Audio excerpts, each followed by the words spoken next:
Ladies and gentlemen, mostly men, Sim Tour Project, the series where I showcase the setup of you guys, my viewers, is back. So if you have a sim and you want it to be featured in a video, pay very close attention and save this, as I'm going to break down exactly what you need to do.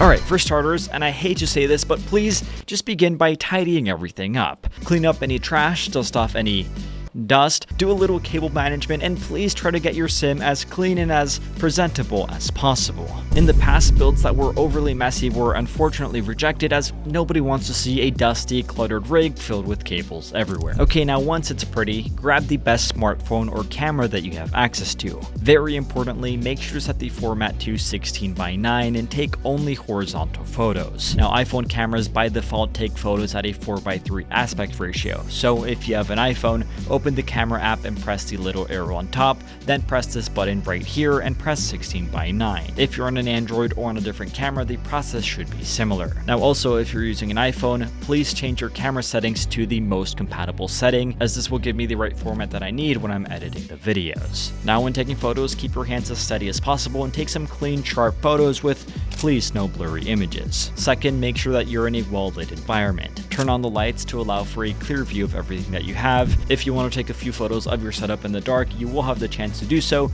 but more on that soon. Also, while taking your photos, please make sure that the entire sim rig is turned on and ready to go, as if you're about to sit down and race. All monitors should be turned on, and you should be running the sim racing title of your choice. Also, any dash displays, button boxes, RGB lights, etc. should all be completely set up, plugged in, and turned on. Remember, we're trying to show off your setup completely in action. Okay, now it's time to start shooting, but keep in mind that depending on how your setup is laid out, not all of these photos may be possible, and that's okay, but in general, remember that the more photos, the better. Also, please carefully view the examples that I'm about to show, pause the video as necessary, and take your time. Okay, photo 1 should be an establishing shot from the back with everything in frame. Number 2 should be a close-up of your seat from the back. Number 3 will be an establishing shot from this 45-degree angle on the left side, and number 4 is going to be the same type of shot but from the other side. Number 5, a tighter shot with everything closer up, and number 6, the same thing but again on the other side.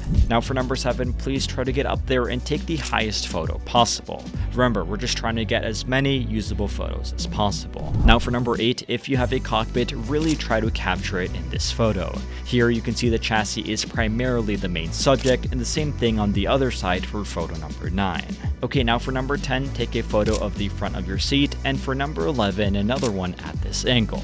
Now to the fun stuff, let's get some photos of your hardware. Photo number 12 should be of your wheelbase, if possible without any wheels attached to it. Number 13 should be another photo of your wheelbase but from the other side. And for number 14, put your steering wheel on and take it from this angle. For number 15, do the same but on the other side. And if you have more than one wheel that you want to show off, also just swap it in and take photos of those. Okay, now for 15, take a photo of your pedal set from one angle. For 16, the same but at the other angle. And for 17 and 18, try to grab a few from behind so we can really see as much of your pedals as possible. Okay, now photo 19 should focus primarily on the monitors, making sure that they're all fitting in frame, and now do the same on the other side for photo 20. And if you have a quad monitor or any other non-primary monitor, just make sure to also take photos of those. Of course, we as the viewers need to see how you mount these monitors, so for photo 21, focus on your monitor stand or whatever you have holding up your displays, and again, try to get as many photos as possible. Next, if you have shifters or handbrakes, grab photos of those too,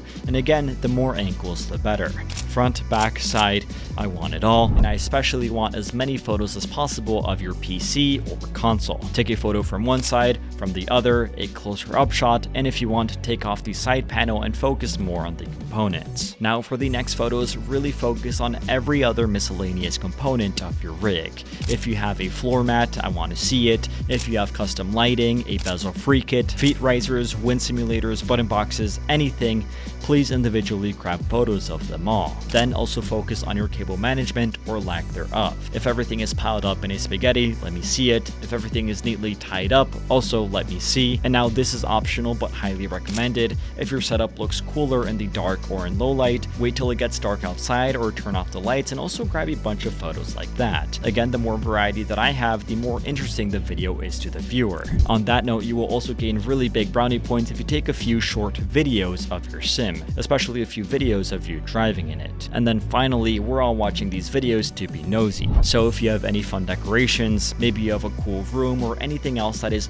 mildly interesting that you have around your sim, also please feel free to show it off. This adds an element of charm and uniqueness that really goes a long way. Okay, now once you have all of your photos and have transferred them onto your computer, you do not need to label them. Simply head over to WeTransfer.com. This is a completely free site with no sign up required that will allow you to easily send me all of the photos. Here, upload all of your photos and videos and email everything to simtourproject@gmail.com. Then just input your name and email. Now for the title, write submission-simtourproject, and the final super important step is going to be the message. Go down to the description of this video and copy and paste the text template. Then here, fill in as much as you can. Please do not include links, just the name of the product. And for any things that don't apply to you, simply delete it. For example, if you don't have a handbrake, just delete where it says handbrake. Moreover, only fill in what you feel comfortable sharing. Things like your age, gender, country, and occupation will give me something to talk about when sharing your setup, but they're not necessary for you to answer. Now, once you successfully responded to the questions and have uploaded your files,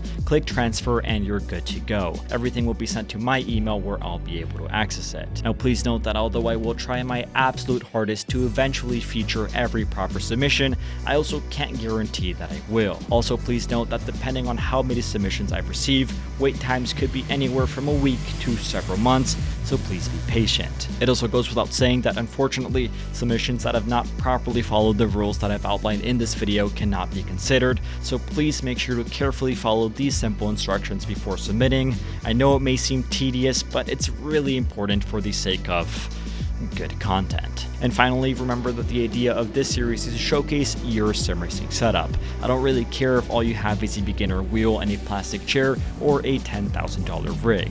Assuming that you follow the directions and have a presentable setup, you'll have the same chance of being featured in this series. It's not really intended to show off the most incredible and unattainable rigs, but rather to show off the variety of sim racing setups that are possible. So please don't feel discouraged simply because you don't have a multi-$1,000 rig. Now with that, feel free to leave any questions in the comments below. I'll try my best to respond. And so with all of that said, I hope to receive your submission soon, and thank you to all of you who do.